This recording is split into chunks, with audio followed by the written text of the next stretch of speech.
bagaimana berjalan bersama Roh Kudus dan hidup dalam kuasa Allah setiap hari.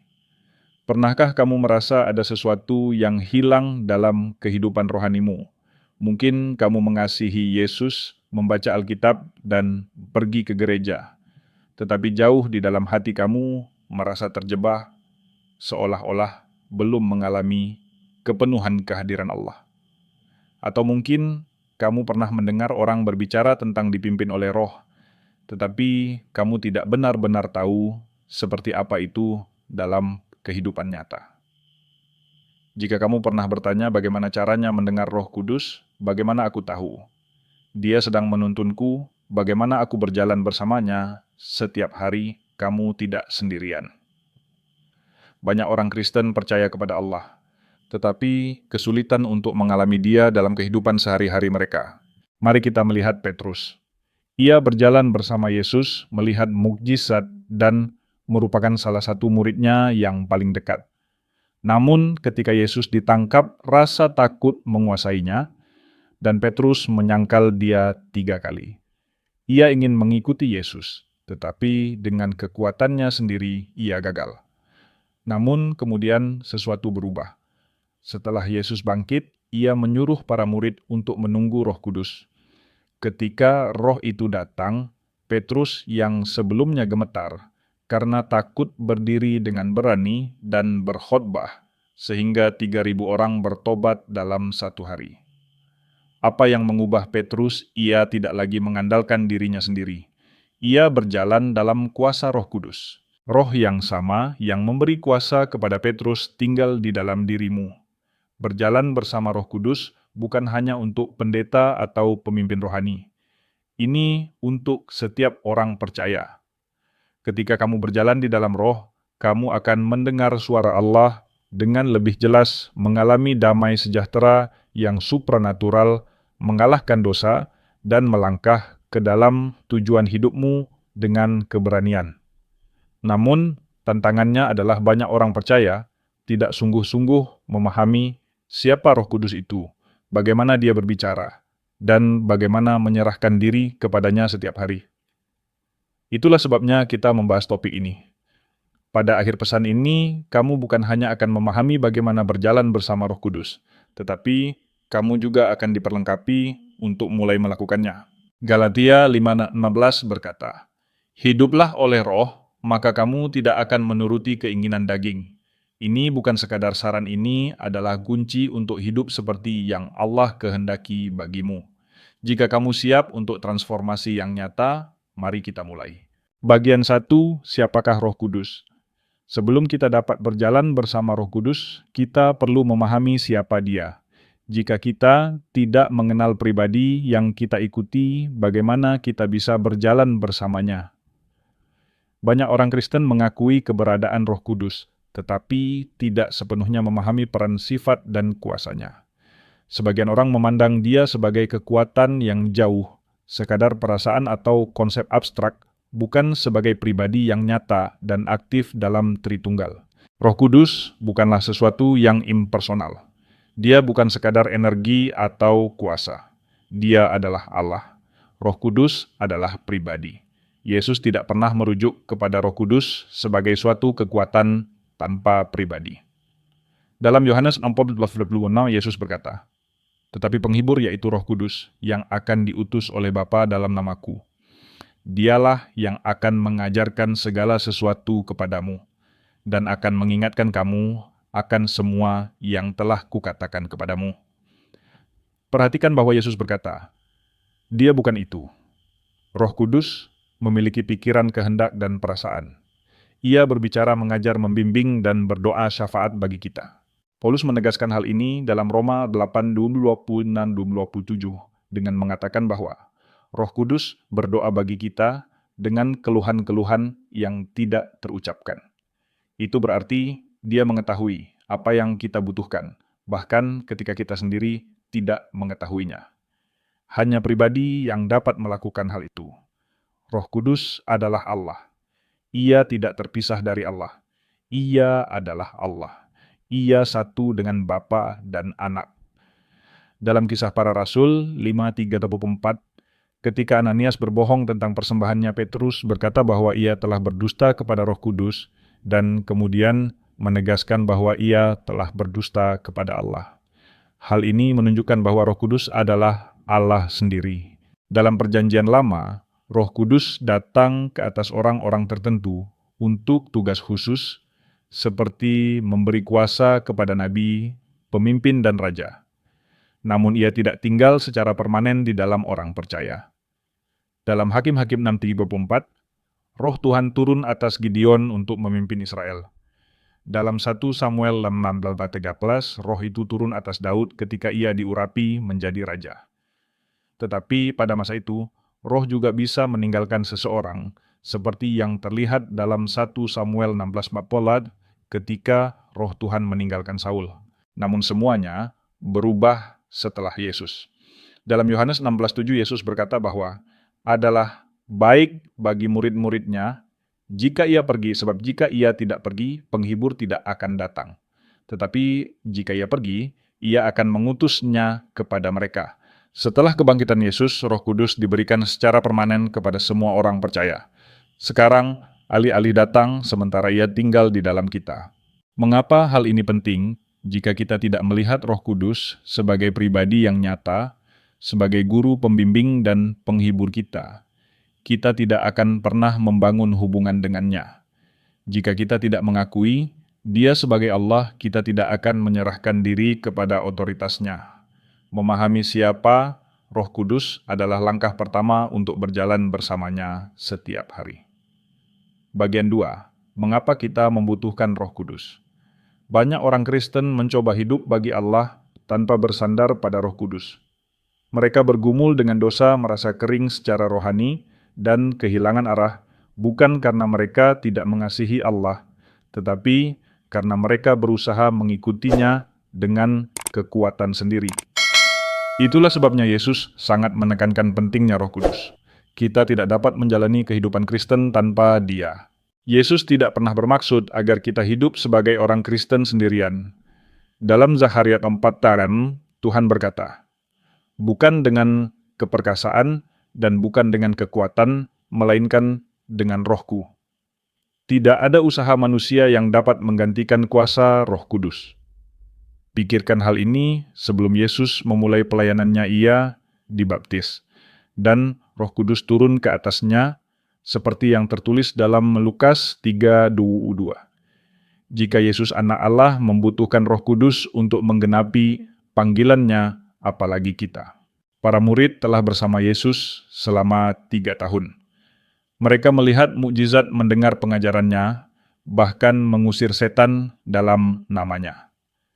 Namun setelah kebangkitan Yesus, Ia memerintahkan mereka untuk tidak melakukan apapun sampai mereka menerima Roh Kudus, seperti yang tertulis dalam Kisah Para Rasul 1:4. Mengapa? Karena tanpa roh mereka tidak memiliki kuasa. Lalu datanglah hari Pentakosta. Ketika Roh Kudus turun ke atas, mereka hidup, mereka diubahkan. Petrus yang sebelumnya takut mengakui bahwa ia mengenal Yesus, kini berkhotbah dengan berani dan ribuan orang diselamatkan. Para murid melakukan mukjizat, menyembuhkan orang sakit, dan memberitakan Injil dengan keberanian yang tak terbendung. Itu bukan karena mereka menjadi lebih pintar atau lebih kuat, melainkan karena mereka dipenuhi oleh Roh Kudus. Roh Kudus menolong kita mengalahkan dosa. Mencoba hidup kudus tanpa Roh Kudus seperti mencoba mengendarai mobil tanpa bahan bakar. Tidak peduli seberapa keras kamu menekan pedal gas mobil itu, tidak akan bergerak. Galatia 5:16 berkata, "Hiduplah oleh roh, maka kamu tidak akan menuruti keinginan daging." Alasan banyak orang percaya bergumul dengan pencobaan bukan karena mereka kurang berusaha, melainkan karena mereka tidak bersandar pada kuasa roh. Roh Kudus memberi kita teguran ketika kita akan berbuat dosa, kekuatan untuk melawan pencobaan, dan kuasa untuk hidup dalam kebenaran. Tanpa Dia kita akan jatuh ke dalam siklus dosa yang sama berulang-ulang. Roh Kudus membimbing kita. Banyak orang kesulitan membuat keputusan tentang hubungan pekerjaan dan pilihan besar dalam hidup karena mereka tidak tahu bagaimana mendengar suara Allah. Namun, Yesus berkata dalam Yohanes 16:13 bahwa ketika roh kebenaran datang, ia akan memimpin kita ke dalam seluruh kebenaran. Roh Kudus menuntun kita, berbicara kepada kita, dan mengarahkan langkah kita. Ia berbicara melalui firman Allah, memberi damai atau kegelisahan di dalam hati sebagai petunjuk, menuntun melalui nasihat yang bijaksana, dan juga melalui mimpi, penglihatan, serta pengertian rohani. Banyak orang bertanya bagaimana aku tahu, itu Roh Kudus yang berbicara. Kita akan membahasnya lebih dalam nanti. Tetapi kuncinya adalah, ini Roh Kudus tidak pernah bertentangan dengan firman Allah. Roh Kudus memberi kita kuasa dan keberanian. Yesus berkata dalam Kisah Para Rasul 1:8, kamu akan menerima kuasa kalau Roh Kudus turun ke atas kamu, dan kamu akan menjadi saksiku. Roh Kudus memampukan kita melakukan hal-hal yang tidak mungkin kita lakukan dengan kekuatan sendiri. Ia memberi kita keberanian untuk memberitakan Injil, memberikan karunia rohani untuk melayani orang lain, dan menguatkan kita ketika kita merasa lemah. Kehidupan Kristen tidak mungkin dijalani tanpa Roh Kudus. Itulah sebabnya banyak orang percaya merasa lelah, putus asa, dan tidak berdaya karena mereka berusaha hidup bagi Allah tanpa bergantung pada kekuatannya.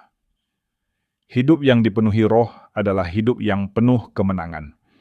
Jika kamu bergumul dengan dosa, merasa jauh dari Allah, atau tidak yakin akan tujuan hidupmu, jawabannya bukanlah berusaha lebih keras, melainkan menyerahkan diri kepada Roh Kudus.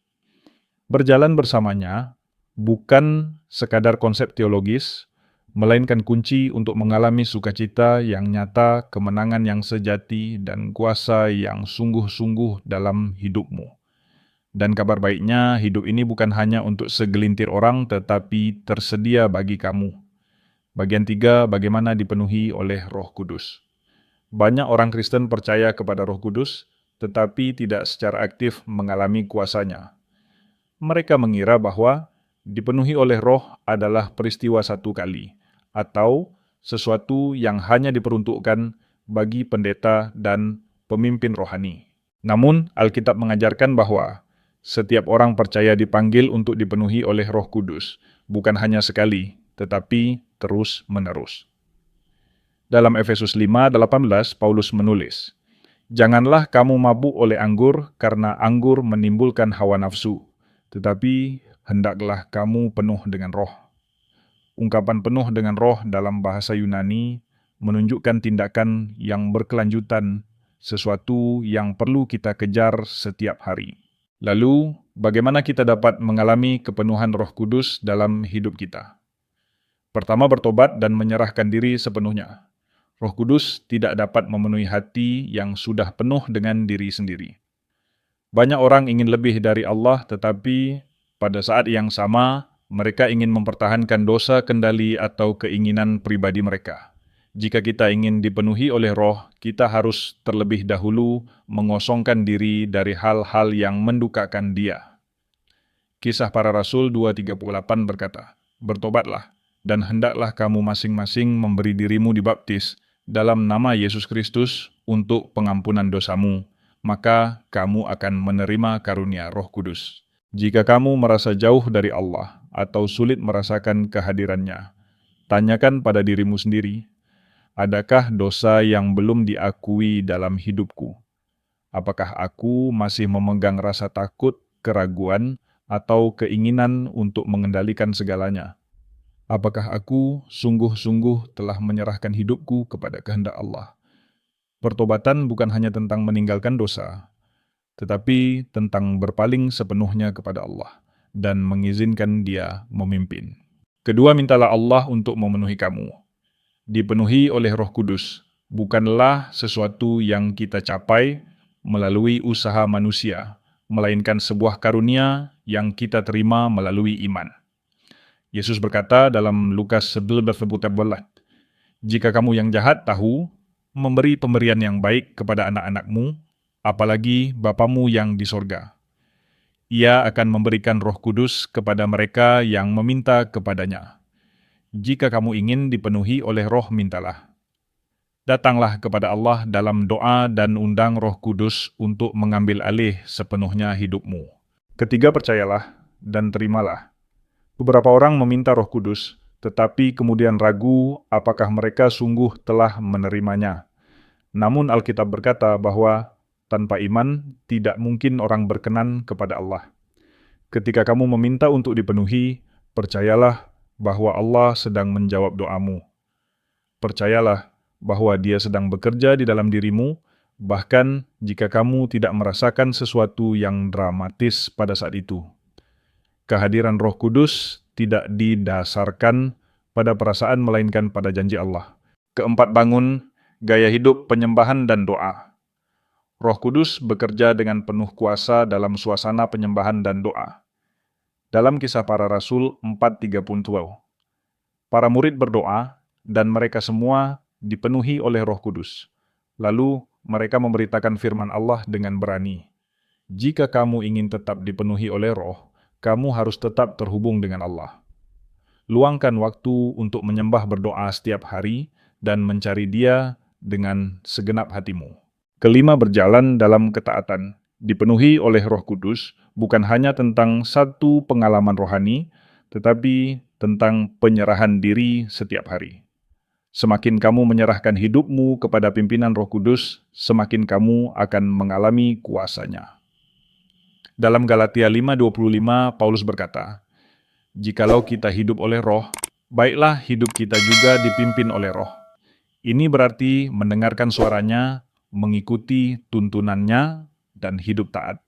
Bahkan ketika itu terasa tidak nyaman. Jika kamu telah merindukan lebih banyak dari Allah dalam hidupmu, jawabannya sederhana: dipenuhilah oleh Roh Kudus.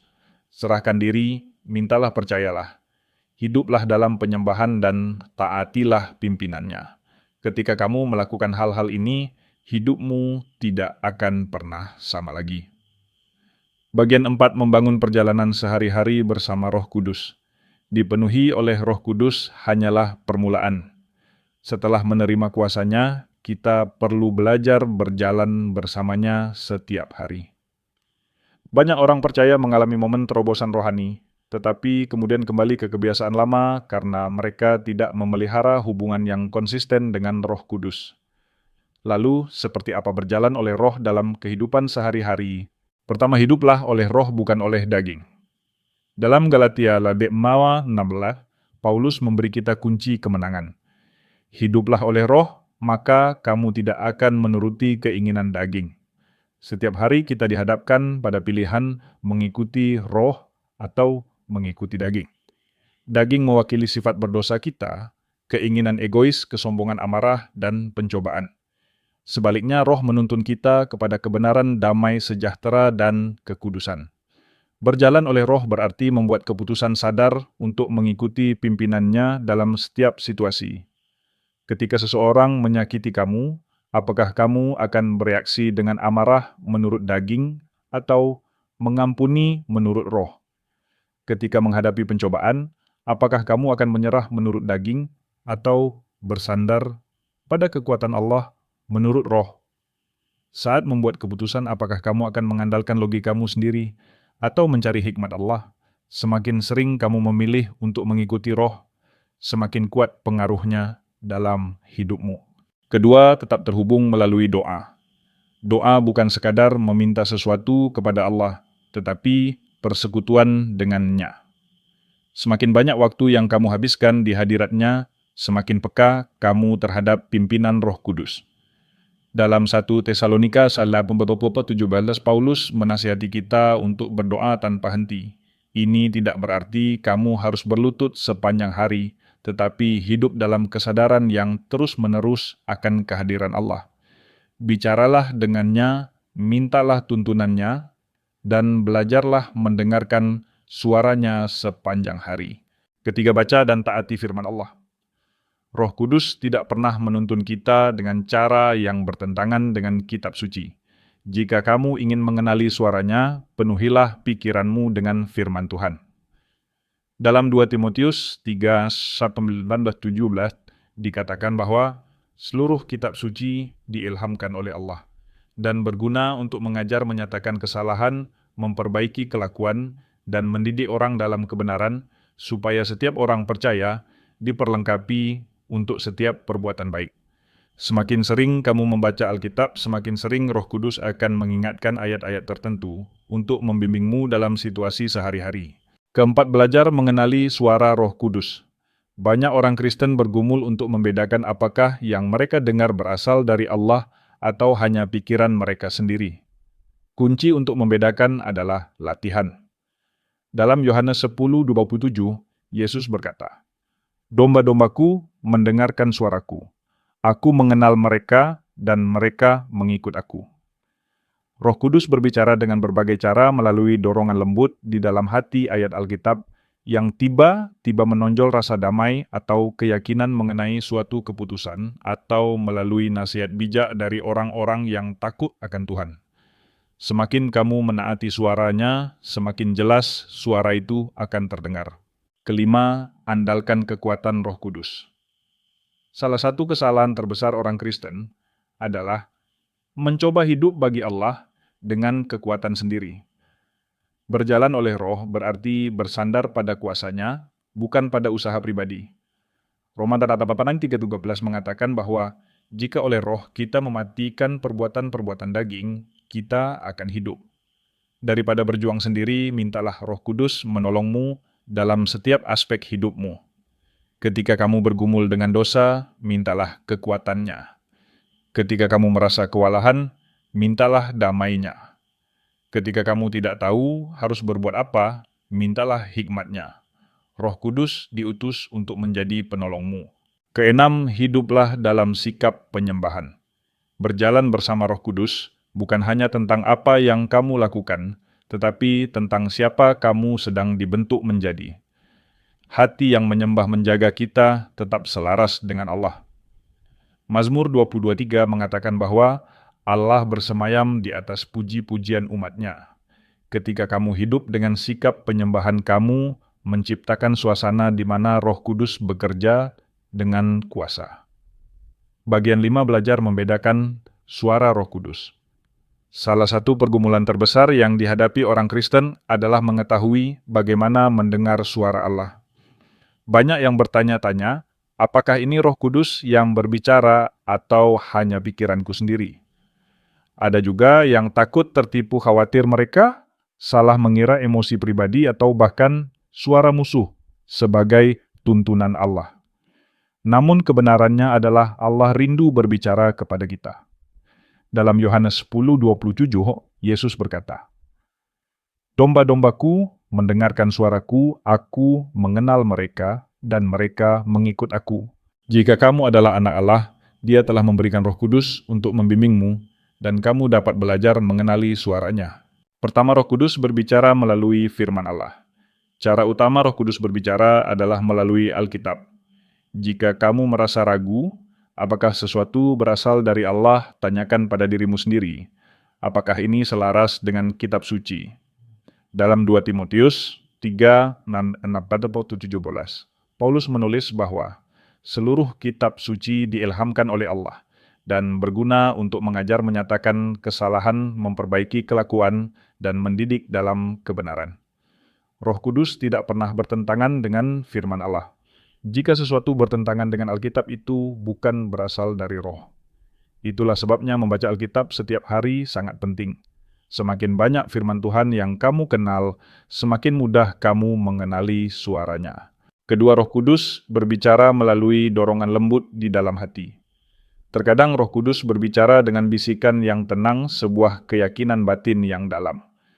Yesaya 30:21 berkata bahwa telingamu akan mendengar suatu suara dari belakangmu yang berkata, "Inilah jalan, berjalanlah mengikutinya."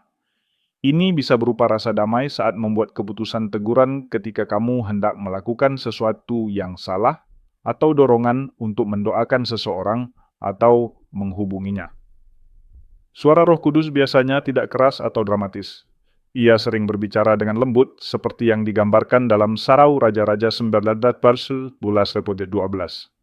Kuncinya adalah belajar peka terhadap pimpinannya. Ketiga, Roh Kudus berbicara melalui damai atau kegelisahan. Salah satu cara untuk membedakan suara roh adalah melalui damai sejahtera atau ketiadaannya. Kolose 3:15 berkata, "Hendaklah damai sejahtera Kristus memerintah dalam hatimu. Jika kamu sedang membuat keputusan dan merasakan damai yang dalam, dan menetap itu seringkali merupakan konfirmasi dari Roh Kudus. Sebaliknya, jika kamu merasa gelisah, tidak tenang, atau terus-menerus resah, itu bisa menjadi tanda bahwa ada sesuatu yang tidak selaras dengan kehendak Allah." Keempat, Roh Kudus berbicara melalui nasihat yang bijaksana. Amsal 11:4 berkata bahwa di mana tidak ada pimpinan rakyat jatuh, tetapi keselamatan ada dalam banyak penasihat. Roh Kudus sering berbicara melalui mentor rohani pendeta atau orang percaya yang dewasa secara rohani. Jika kamu tidak yakin tentang suatu hal, carilah nasihat dari orang-orang yang hidup dekat dengan Tuhan dan menghormati firman-Nya. Kelima, Roh Kudus berbicara melalui keadaan dan pintu-pintu yang terbuka atau tertutup. Kadang-kadang Allah menuntun kita dengan membuka atau menutup pintu tertentu. Dalam Kisah Para Rasul 16:67, Paulus dan rekan-rekannya mencoba masuk ke wilayah tertentu, tetapi Roh Kudus mencegah mereka dan justru menuntun mereka ke Makedonia, tempat terjadinya kebangunan rohani yang besar. Ketika kamu menghadapi pintu yang tertutup, jangan langsung berkecil hati. Bisa jadi Allah sedang mengarahkanmu ke jalan yang lain. Perhatikan bagaimana Dia memimpin melalui keadaan hidupmu. Keenam, bagaimana bertumbuh dalam kepekaan rohani. Mendengar suara Roh Kudus membutuhkan latihan. Ibrani 5:14 berkata bahwa orang-orang dewasa rohani adalah mereka yang karena penggunaan yang terus-menerus telah terlatih untuk membedakan yang baik dari yang jahat. Untuk bertumbuh dalam kepekaan, luangkan waktu dalam doa dan penyembahan setiap hari, baca dan renungkan firman Tuhan, dengarkan dorongan roh dan taati dengan segera, serta carilah konfirmasi melalui nasihat rohani ketika diperlukan. Kamu juga dapat mencatat apa yang kamu rasakan Roh Kudus katakan kepadamu. Seiring waktu ketika kamu terus berjalan bersama Roh, suaranya akan menjadi semakin jelas dan kamu akan memiliki keyakinan yang lebih besar dalam membedakan pimpinannya. Bagian 6 buah dari berjalan bersama Roh Kudus. Berjalan bersama Roh Kudus bukan hanya tentang mendengar suaranya, tetapi tentang perubahan hidup. Ketika kamu dipenuhi oleh Roh dan hidup dalam ketaatan, hidupmu akan menghasilkan buah rohani. Pertama, apakah buah Roh itu? Dalam Galatia 5, Zebora 22-23, Paulus menjelaskan bukti dari kehidupan yang dipenuhi Roh. Kasih, sukacita, damai sejahtera, kesabaran, kemurahan, kebaikan, kesetiaan, kelemah lembutan, dan penguasaan diri. Terhadap hal-hal ini tidak ada hukum. Buah ini bukan sesuatu yang kamu hasilkan dengan usaha sendiri, melainkan hasil dari pekerjaan Roh Kudus di dalam dirimu. Semakin kamu berjalan bersamanya, semakin nyata kualitas-kualitas ini bertumbuh dalam hidupmu. Kedua, kasih sebagai tanda kehidupan yang dipimpin Roh. Buah pertama yang disebutkan adalah kasih, karena seluruh kehidupan Kristen mengalir darinya. Yesus berkata dalam Yohanes 13:35 bahwa semua orang akan tahu kita adalah murid-Nya jika kita saling mengasihi. Ketika kamu berjalan oleh Roh, Dia menolongmu mengasihi Allah dengan segenap hatimu dan mengasihi sesama, bahkan ketika itu sulit. Roh Kudus memampukan kita mengasihi musuh-musuh kita, seperti yang diperintahkan Yesus. Ketiga, sukacita dan damai sejahtera di tengah kesulitan. Banyak orang mencari kebahagiaan dari keadaan, tetapi sukacita sejati berasal dari Roh Kudus. Roma 14:17 mengatakan bahwa kerajaan Allah bukan soal makanan dan minuman, melainkan kebenaran, damai sejahtera, dan sukacita oleh Roh Kudus. Sukacita ini tetap ada bahkan di tengah pencobaan. Nehemia 1:8 menyatakan bahwa sukacita Tuhan adalah kekuatan kita. Demikian pula damai sejahtera adalah ketenangan supranatural yang diberikan Roh Kudus bahkan di tengah badai kehidupan. Filipin 4:7 mengatakan bahwa damai sejahtera Allah melampaui segala akal dan akan memelihara hati dan pikiran kita dalam Kristus Yesus. Keempat, kesabaran, kemurahan, dan kebaikan dalam hubungan. Sifat-sifat ini menolong kita berelasi dengan orang lain. Kesabaran memungkinkan kita menanggung tantangan tanpa mudah frustrasi. Kemurahan mencerminkan hati Allah yang penuh belas kasihan. Kebaikan mendorong kita melakukan apa yang benar, bahkan ketika tidak ada seorang pun yang melihat. Ketika kamu berjalan bersama Roh Kudus, sifat-sifat ini akan mengalir secara alami dari hidupmu. Kelima, kesetiaan, kelemah lembutan, dan penguasaan diri sebagai kekuatan dari Roh. Kesetiaan menolong kita tetap setia kepada Allah dan panggilannya. Kelemah lembutan bukanlah kelemahan, melainkan kekuatan yang terkendali. Yesus sendiri penuh kuasa, namun lemah lembut. Penguasaan diri menolong kita melawan pencobaan dan tetap berjalan di jalan yang benar. Jika kamu bergumul dalam salah satu area ini, jangan mencoba memaksakan perubahan dengan kekuatan sendiri. Mintalah Roh Kudus untuk mengubahkanmu dari dalam. Keenam, bagaimana menumbuhkan buah roh. Buah tidak muncul dalam semalam, tetapi bertumbuh seiring waktu. Dalam Yohanes 15:5, Yesus berkata bahwa Dia adalah pokok anggur dan kita adalah ranting-rantingnya. Jika kita tinggal di dalam Dia dan Dia di dalam kita, kita akan berbuah banyak. Terpisah dari Dia, kita tidak dapat berbuat apa-apa. Untuk menumbuhkan buah roh, tetaplah terhubung dengan Yesus melalui doa, dan firman izinkan Roh Kudus menegur dan membentukmu taati Allah, meskipun itu sulit, dan bersabarlah dengan dirimu sendiri. Karena pertumbuhan rohani adalah sebuah proses. Buah roh adalah bukti bahwa kamu sedang berjalan bersama Allah. Jika hidupmu belum mencerminkan kualitas-kualitas ini, mintalah Roh Kudus menolongmu untuk bertumbuh. Bagian 7, mengatasi pergumulan dalam berjalan bersama Roh Kudus. Berjalan bersama Roh Kudus membawa perubahan besar dalam hidup. Tetapi perjalanan ini tidak selalu mudah. Banyak orang percaya bergumul dengan kekeringan rohani, pencobaan, keraguan, atau ketakutan. Jika kamu pernah merasa jauh dari Allah atau bertanya-tanya mengapa hubunganmu dengan Roh Kudus terasa lemah, kamu tidak sendirian. Alkitab dengan jelas menyatakan bahwa daging dan roh berada dalam pertentangan yang terus-menerus. Pertama, peperangan antara daging dan roh.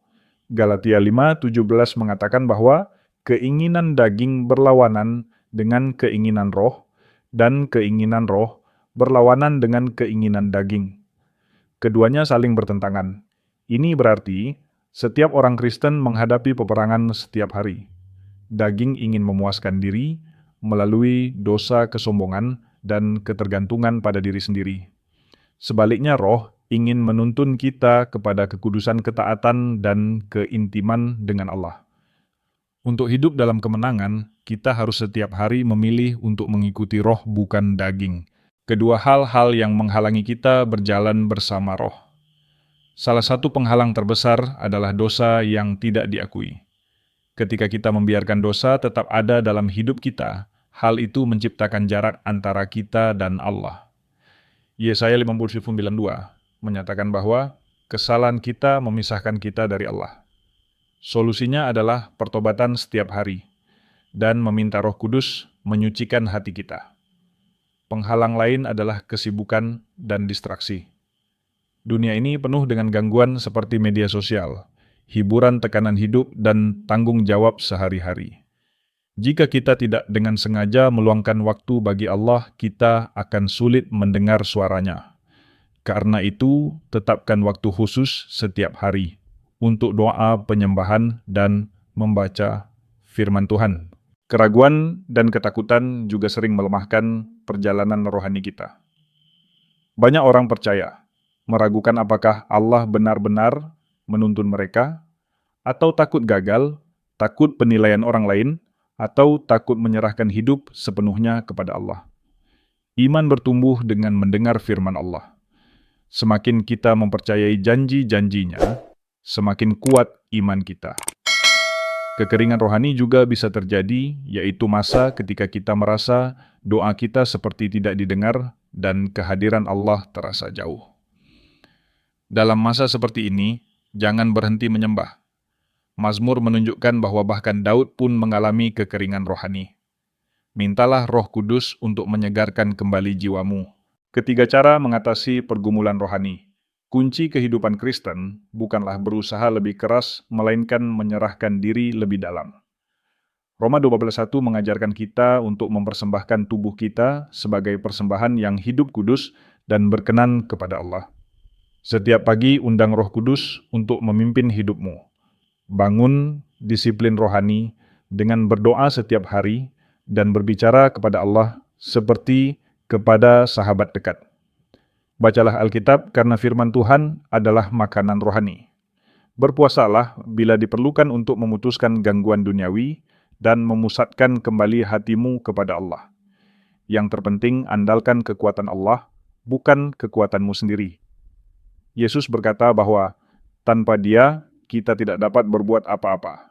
Mintalah Roh Kudus menolongmu dalam setiap situasi, baik dalam melawan pencobaan, mengambil keputusan, maupun mengatasi rasa takut. Penutup panggilan untuk berjalan dalam roh. Berjalan bersama Roh Kudus bukan hanya untuk segelintir orang. Ini adalah panggilan bagi setiap orang percaya termasuk kamu. Allah rindu agar kamu hidup dalam persekutuan yang erat dengannya, mendengar suaranya, dan dipimpin oleh kuasanya dalam setiap aspek kehidupanmu. Hidup yang dipenuhi roh bukan tentang usaha atau pencapaian, melainkan tentang penyerahan diri. Saat ini Roh Kudus sedang mengundangmu untuk masuk ke dalam hubungan yang lebih dalam dengannya. Ia ingin menuntun langkahmu, menguatkanmu dalam kelemahanmu, dan mengubahkan hidupmu dari dalam keluar. Ia tidak memaksa tetapi bekerja di tempat di mana ia disambut. Jika kamu telah lama merindukan lebih banyak dari Allah, jangan menunda lagi. Bukalah hatimu dan undang Roh Kudus untuk mengambil alih sepenuhnya hidupmu. Biarkan Dia memimpin keputusanmu, hubunganmu, dan kehidupan sehari-harimu. Ketika kamu menyerahkan diri kepadanya, kamu akan mulai berjalan dalam keberanian damai sejahtera dan kuasa yang lebih besar dari sebelumnya. Berdoalah seperti ini, Roh Kudus, aku menyerahkan hidupku kepadamu. Ambillah kendali atas hatiku, pikiranku, dan langkah-langkahku. Penuhilah aku dengan kehadiranmu. Tuntunlah aku dalam kebenaran dan ajarilah aku berjalan dalam kuasamu setiap hari. Aku tidak ingin mengandalkan kekuatanku sendiri. Aku ingin hidup sepenuhnya berserah kepadamu. Aku percaya kepadamu dan aku memilih untuk mengikutimu. Dalam nama Yesus. Amin. Ini hanyalah awal dari perjalanan yang luar biasa. Semakin kamu berjalan bersama Roh Kudus, semakin hidupmu akan mencerminkan kehadirannya. Teruslah mencari Dia, teruslah mendengarkannya, dan teruslah berjalan dalam iman. Kamu tidak pernah sendirian. Roh Allah menyertaimu dan menuntun setiap langkah hidupmu.